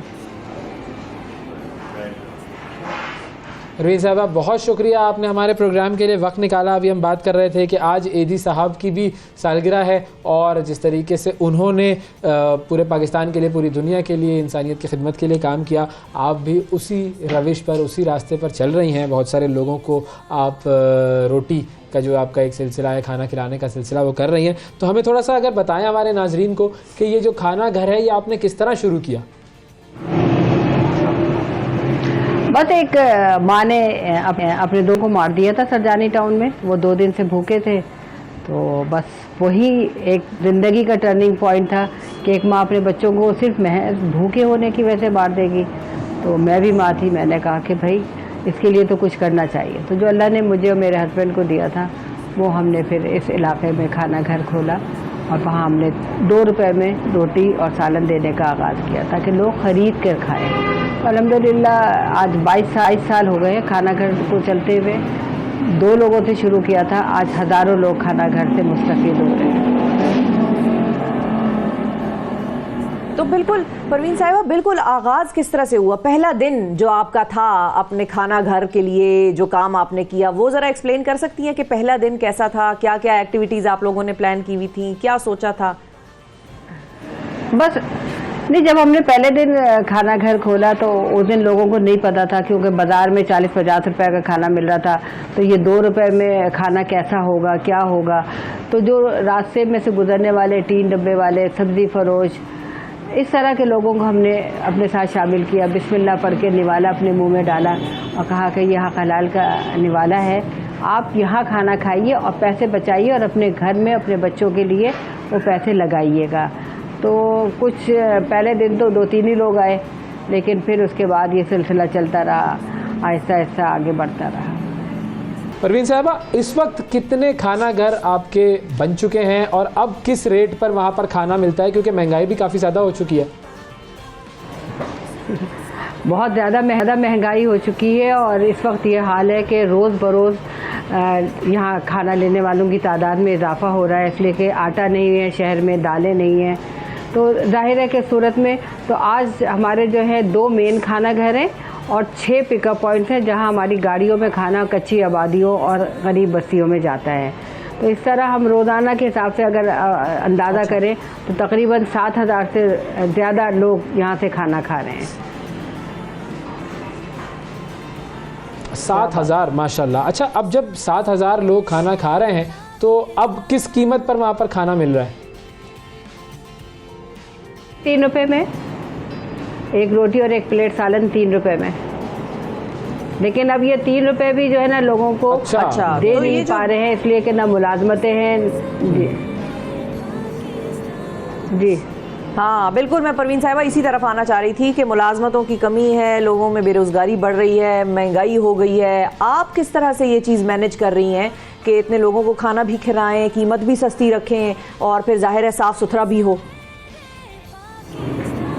जी जी, ये तो सब मेरा अल्लाह का करम है, वो राज़िक़ है, रिज़्क़ का इंतज़ाम करता है, वो अल्लाह ने मेरे ज़रिए किया, लेकिन रिज़्क़ तो अल्लाह का है। बात सारी है कि वो आम पाकिस्तानी जो एक दर्द रखते हैं अपने गरीब बहन भाइयों के लिए, वो खाना घर से जुड़े हुए हैं। और हमारा एक छोटा सा काफ़िला है जो हम रवा दवा हैं और कोशिश करते हैं कि हमारे मुल्क से जो है ना गुर्बत का ख़ात्मा हो और लोगों को 2 वक्त का खाना मुयस्सर हो सके। अच्छा, हम अभी बात कर रहे थे कुछ देर पहले कि जब भी कोई नेक काम शुरू किया जाता है तो उसके अंदर चैलेंजेस बहुत ज़्यादा आते हैं, मुश्किलात बड़ी आती हैं। तो आपको इस काम के करने में किस किस तरह के चैलेंजेस का सामना करना पड़ता है? देखिए, अभी जो सूरत हाल का सामना है वो इंतहाई संगीन है कि आटा नहीं है शहर में।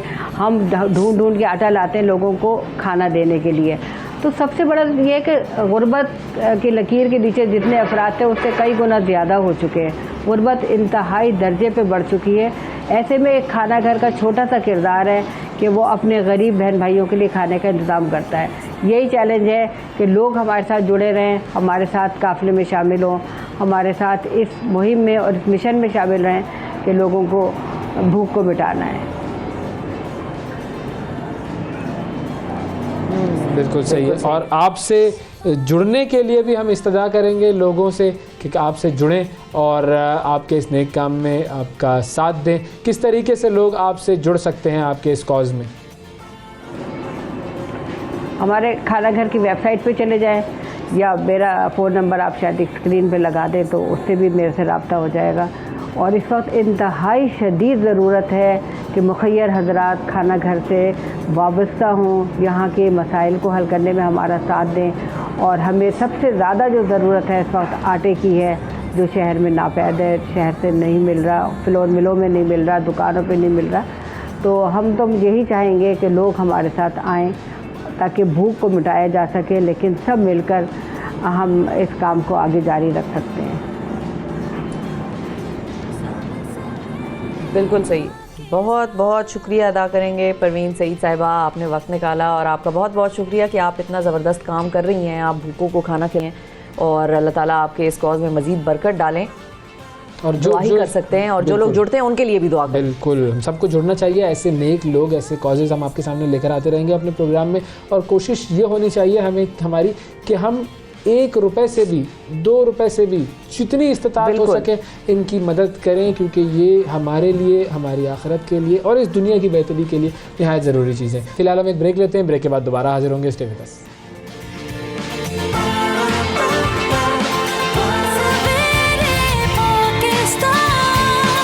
सुबह सवेरे पाकिस्तान, सुबह सवेरे पाकिस्तान।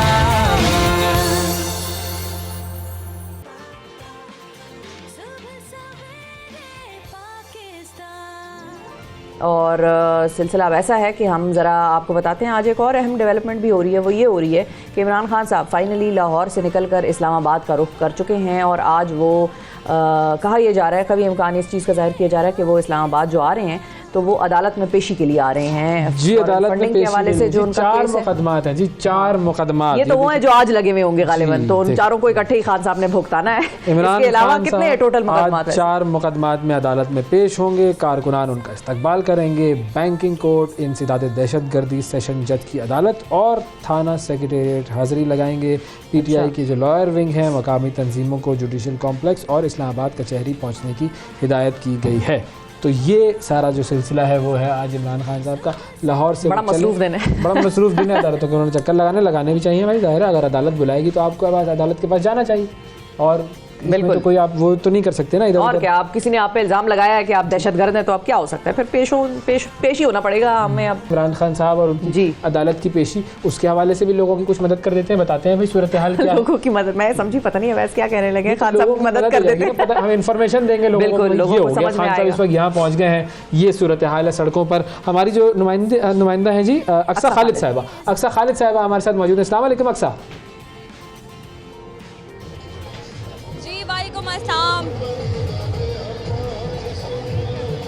बहुत शुक्रिया अक्सा, आपने प्रोग्राम के लिए वक्त निकाला और बहुत शुक्रिया कि आप इस वक्त वहाँ पर मौजूद हैं 0 पॉइंट पे और खान साहब की सारी मूवमेंट और उनके जो वर्कर्स हैं उनकी सारी मूवमेंट पर नज़र रखे हुए हैं। ज़रा बताएं क्या सूरत हाल है, किन किन के दरमियान आप खड़ी हैं और इनका कैसा जोश है लोगों का?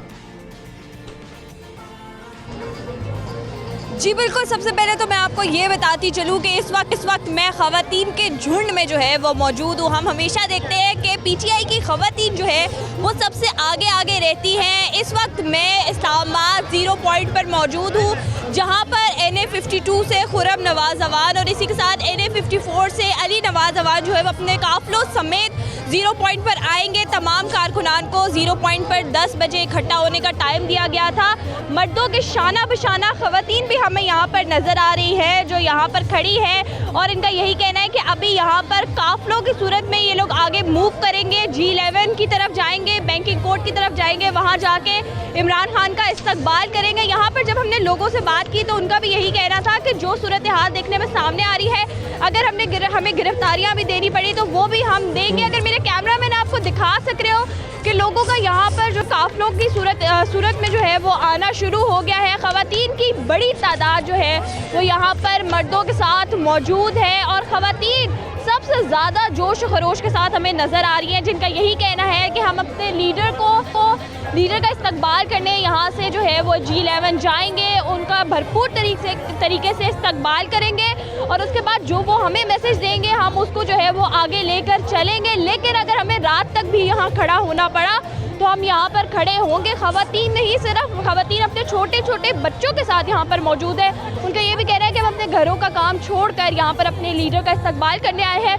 काफ़ी अर्से बाद वो जो है वो इस्लामाबाद आ रहे हैं, तो हम उन्हें बताना चाहते हैं कि हम एक भी कदम पीछे नहीं हटे, हर कदम उनके साथ है। तो कुछ इस तरह की सूरत हाल है 0 पॉइंट पर इस वक्त, जहाँ पर खुरम नवाज जो है वो अपने काफिले के साथ पहुँच चुके हैं और अली नवाज का जो है वो इस वक्त इंतजार किया जा रहा है। तो अब ये कब तक पहुँचेंगे, काफिला जो है वो ये कब तक पहुँचेगा? खान साहब का कुछ पता है इस वक्त उनकी क्या लोकेशन है, मोटरवे पे किस जगह पर है? जी बिल्कुल, तकरीबन 8 बजे जो है वो उनकी रवानगी देखने में सामने आई थी और यही कहा जा रहा है कि घंटे डेढ़ तक जो है वो या फिर मैक्सिमम 2 घंटे तक खान साहब जो है वो यहाँ पर पहुँच जाएंगे। और 0 पॉइंट पर भी इस वक्त यही काफिलों की सूरत हाल है कि लोगों ने वैसे तो 9 बजे का टाइम था, 9 साढ़े 9 का टाइम था, लेकिन लोग इस वक्त जो है वो ज़्यादा आना शुरू हो गए हैं। इसलिए आ रहे हैं क्योंकि उनका यही कहना है कि इमरान खान साहब जो है वो करीब पहुंच रहे हैं, तो हम उनसे पहले यहाँ पर पहुंच जाएं, उनका भरपूर तरीके से इस्तकबाल करें। आप मेरे पीछे देख रही होंगी कि खवाला बहुत बड़ा काफिला यहाँ पर मौजूद है और अली नवाज अवान भी यहाँ पर पहुँचने वाले हैं। खुरम नवाज का जो है वो बहुत बड़ा काफिला यहाँ पर मौजूद है, जिन्होंने 0 पॉइंट का जो है वो यहाँ पर मेन मरकज रखा था। यहाँ से ये सब इकट्ठे होंगे, G11 जाएंगे, बैंकिंग कोर्ट पे इमरान खान का इस्तकबाल करेंगे। इनके हाथों में हमें फूल भी नजर आ रहे हैं और झंडे भी नजर आ रहे हैं कि भरपूर तरीके से प्लानिंग करके आई हुई है खवातीन इमरान खान का इस्तकबाल करने के लिए। जी बहुत शुक्रिया अदा करेंगे। खालिद हमारे साथ मौजूद थी 0 पॉइंट से और ये हम कर रही थी कि इस वक्त वहाँ पर क्या सूरत हाल है। खवातीन की बड़ी तादाद वहाँ पर मौजूद है, बच्चों को भी लेकर आई हुई है। तो क्या हुआ? फूल वगैरह भी लेकर आई तो क्या हुआ? PSL नहीं हो रहा तो क्या प्रॉब्लम है? लेके जाते ना बच्चों नहीं तो इधर लाई नहीं है तो क्या मतलब, मसला क्या है? ठीक है, ओके, मतलब मैंने कुछ कहा, मैंने कोई एतराज किया? मैं कह रहा हूँ, बस सिर्फ बता रहा हूँ लोगों को क्या सब आए हुए हैं भाई। नहीं तो खवातीन खान साहब के लिए आई है, ये are you jealous about it? Jealous की मैं ये थोड़ी कह रहा हूँ कि मेरे लिए खवातीन आ जाए 92 यही चैनल पूछ रही हूँ, यही पूछ रही हूँ कि आप ये चाह रहे हैं तो मैं और अक्सर फिर कुछ करते हैं इस किस्म का प्लान। सही है, नहीं ऐसा अदालत में पेशी है उनकी, वो जाएंगे, अदालत रुकी रहेगी। ये तो अदालत को मालूम होगा, अदालत ने पेशी। वो आएंगे तो वो खान साहब सबसे मिलेंगे क्या? ये भी मुझे नहीं पता। ये जो अवाम जो आई हुई है, क्यों सबसे मिलते हैं लीडरान? कभी आपने देखा है दुनिया में? मतलब आप ऐसी एक्सपेक्टेशंस लेके आते हैं लोगों से कि कभी जलसे में आपने देखा है एक बंदे से हाथ मिला रहा हो एक लीडर? यूटोपियन दुनिया में मैं रह रहा होता हूँ कभी कभी। इधर आए पाकिस्तान, हाँ, पाकिस्तान वापस आए यहाँ पर। तो कल तो वो भी फुटेज चल रही थी कि एक शख्स जो कि पाकिस्तान तहरीक इंसाफ का बड़ा अहम रुकन था, वो जब PMLN में गया तो कल वो जलसे में PMLN ने उसको बाहर बाबेड वायर से बाहर रखा हुआ था, वो सर खड़े थे और वो बड़ा उनका ऐसा ही होता है, ऐसा ही होता है। तो कल तक जो शख्स उनको अभी अपनी जगह बनानी पड़ेगी। आप जिस पार्टी में आए हैं पहले आप प्रूव करें, वहाँ के बहुत सारे कारकुनान हैं। तो कर दिया आपने, पिछली पार्टी छोड़ दी, इससे बड़ा प्रूफ क्या चाहिए? आप मिसाल के तौर पे एक शख्स, एक मर्द जो है, मर्द की बात हम करते हैं, वो एक खातून के मोहब्बत में है गिरफ्तार और शादीशुदा है मिसाल के तौर पे, शादीशुदा है मिसाल के तौर पे। अब एग्जांपल ऐसी आ गई है जहन में, शादीशुदा है वो मर्द और एक दूसरी खातून के हो गया है।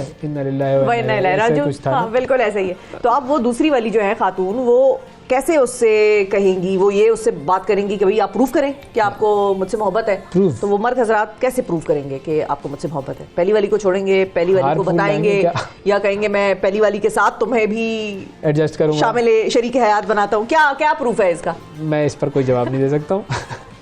इसमें कुछ पर्दा नशीनों के भी नाम आते हैं, रहने दीजिए नाजरीन, काम की बात करते हैं। देखिए आवाम यहाँ पर खड़ी हुई है, ठीक है, 0 पॉइंट पर इंतजार कर रही है, और इसी तरीके से एक खंबा भी जो है वो खड़ा हुआ है, और वो खंबा सड़क के बीच में खड़ा हुआ है। उस खंबे का मैं आपको ज़रा अहवाल सुनवा देता हूँ। जी फ़हीम अमीन साहब है हमारे नुमाइंदे लाहौर से, वो ज़रा बताएंगे कि ये खंबे का मामला है क्या। जी फ़हीम भाई बताइएगा कि ये खंबा सड़क के बीच में क्यों है? अच्छा जी। वैसे मैं जिस जगह पर मौजूद हूँ ये लाहौर का इंतहाई पोश और ऐसा इलाका है जहाँ पर रोज़ाना लाखों गाड़ियाँ जो हैं सफ़र करती हैं। ये जिस जगह पर हम मौजूद हैं यहाँ पर आम तौर पर यकीन नहीं किया जाता कि कोई ऐसा मंजर भी दिखाई दे सकता है जहाँ पर हज़ारों गाड़ियाँ गुजरती हों। ये कैवलरी ग्राउंड से आप फरदौस मार्केट की तरफ जाएं तो ये एक पोल लगा हुआ है और यहाँ पर दिन और रात के औकात में हज़ारों गाड़ियाँ सफ़र करती हैं।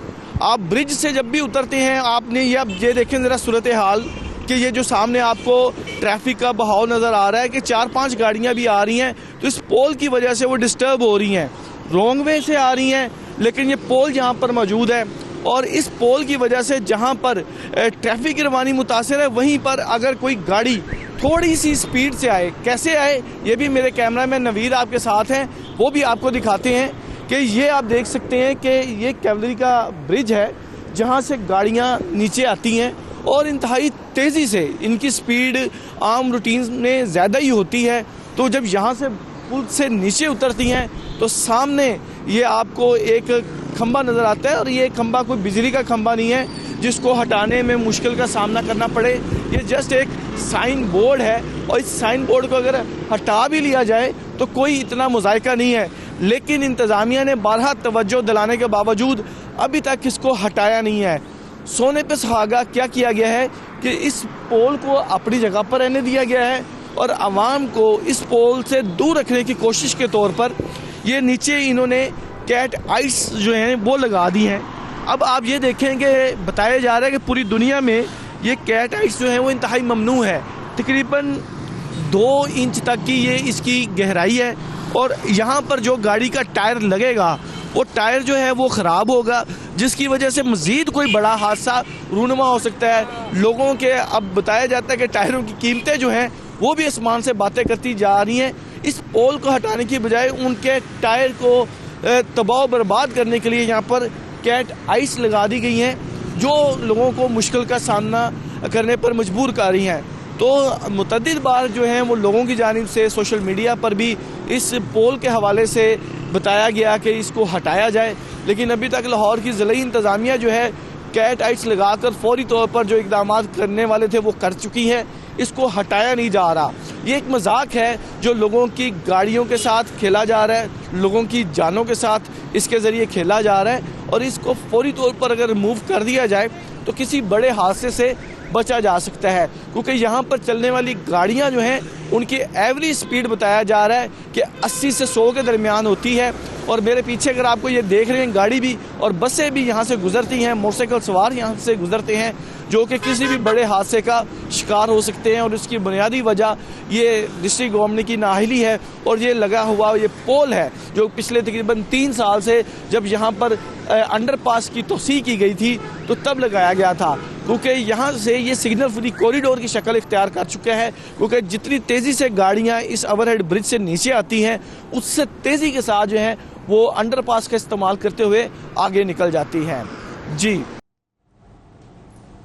जी बहुत शुक्रिया अदा करेंगे जी। ये आपने देखा ये खंबा जो है यहाँ पर मौजूद है और आपको खंबे की टेंशन है, मुझे तो इस चीज की टेंशन है कि हम गिला खंबे पे कर रहे हैं। पूरी स्टोरी हमने खंबे पे कवर कर ली कि वो दरमियान में सड़क के लगा हुआ है।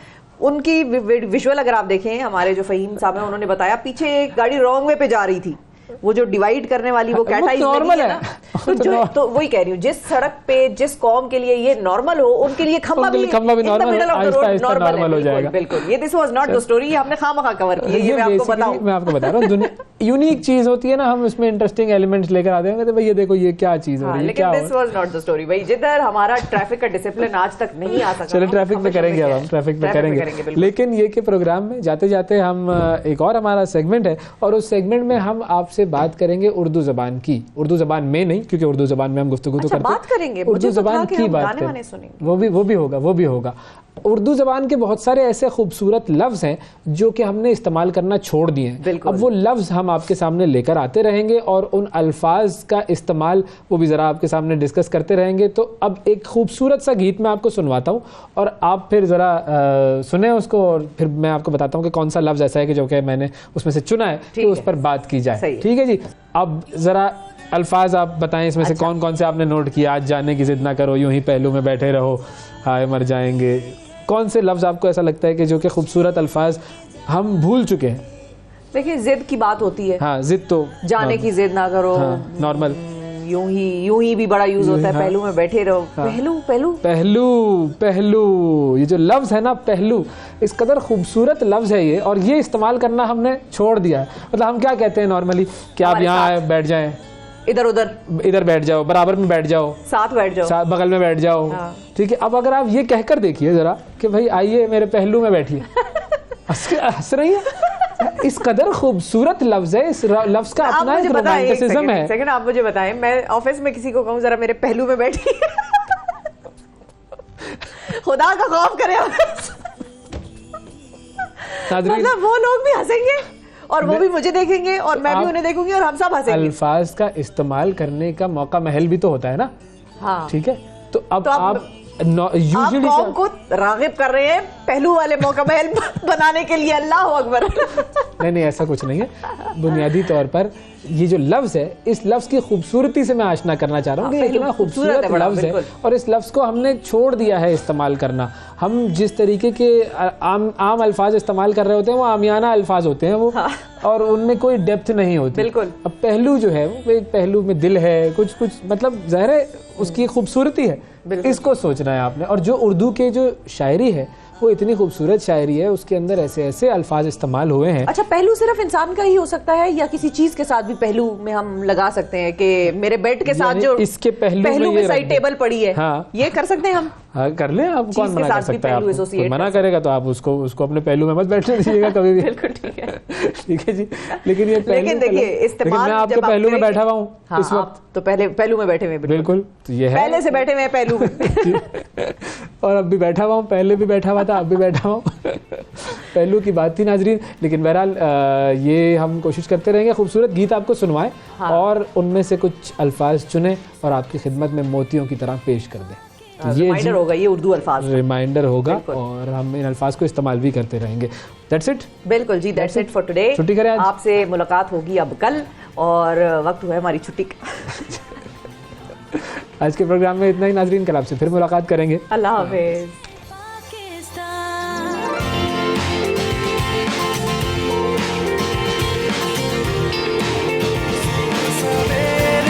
पाकिस्तान सुबह सवेरे।